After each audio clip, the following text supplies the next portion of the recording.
আলহামদুলিল্লাহ তারতিলুল কোরআন ফাউন্ডেশনের সকল দর্শক এবং যারা আমাদের সাথে সম্পৃক্ত সবাইকে আন্তরিক মোবারকবাদ ধন্যবাদ জানিয়ে বর্তমান ছোট্ট একটা প্রতিবেদন, সেটা হচ্ছে যে আমরা অচিরেই এই তারতিলুল কোরআন ফাউন্ডেশনের পক্ষ থেকে রাষ্ট্র সংস্কারের কিছু প্রস্তাব আমরা পর্যালোচনা করে পেশ করব। আশাবাদী যে দেশের জনগণ সেটাকে মূল্যায়ন করবে এবং যেই প্রস্তাবগুলো যেগুলো কথা পরিষ্কার, যারা বিদায় নিয়েছে, যারা অন্তর্বর্তীকালীন যারা আসবে, তাদের পক্ষে হোক বা না হোক সেটা আমার দেখার বিষয় নয়। যে প্রস্তাবনাগুলো দিব সেটা ইসলাম, দেশ এবং দেশের জনগণের পক্ষে থাকবে।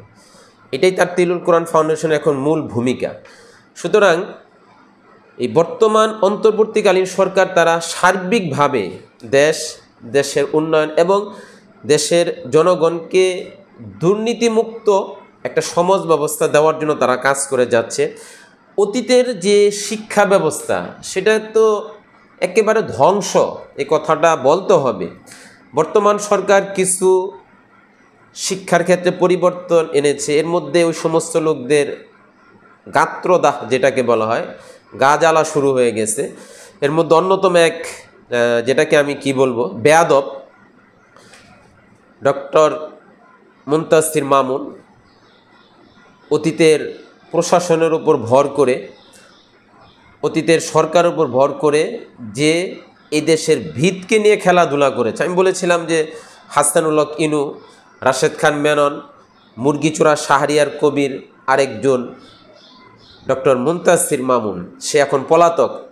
এই অন্তর্বর্তীকালীন সরকার শিক্ষা ব্যবস্থাটাকে আবার পুনর্গঠন, মানসম্পন্ন এবং শনিবার ক্লাস সহকারে যে বাচ্চাদের ভবিষ্যৎ পড়ালেখার মাধ্যমে উন্নতি অগ্রগতি, শুধু ওই অনলাইন আর শুধু আধুনিকতার স্লোগান আর শুধু ইয়েস পাস এর ভিত্তিতে ছেলেদেরকে সামনে বাড়িয়ে দেওয়া, এই যে অতীতের যে শত ভুল সিদ্ধান্ত সেগুলোরই সংস্কার করতেছে। আর সেই জায়গার মধ্যে হাত দিয়েছে এই রাষ্ট্রের ভিত নিয়ে খেলাধুলাকারী ডক্টর মুনতাসির মামুন। সুতরাং আমরা অনতিবিলম্বে এই হাসানুল হক ইনুর মতো, রাশেদ খান মেননের মতো এই দুই জন যারা, এদেরকে দ্রুত গ্রেফতার করে জাতির সামনে সর্বোচ্চ বিচার শাস্তি যেটা সেটা বাস্তবায়ন করতে হবে।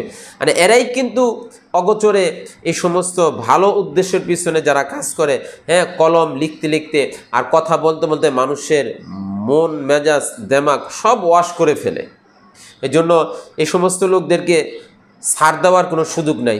আশাবাদী অন্তর্বর্তীকালীন সরকার অসৎ লোক যারা রাষ্ট্রের ভিত নিয়ে খেলাধুলা করে, এদের বিরুদ্ধে জোরালো ভূমিকা পালন করবে। আমরা দ্রুত হাসানুল হক ইনু, রাশেদ খান মেননের মতো আমরা তাদের গ্রেফতার দাবি জানাচ্ছি। আল্লাহ আমাদেরকে আমল করার তৌফিক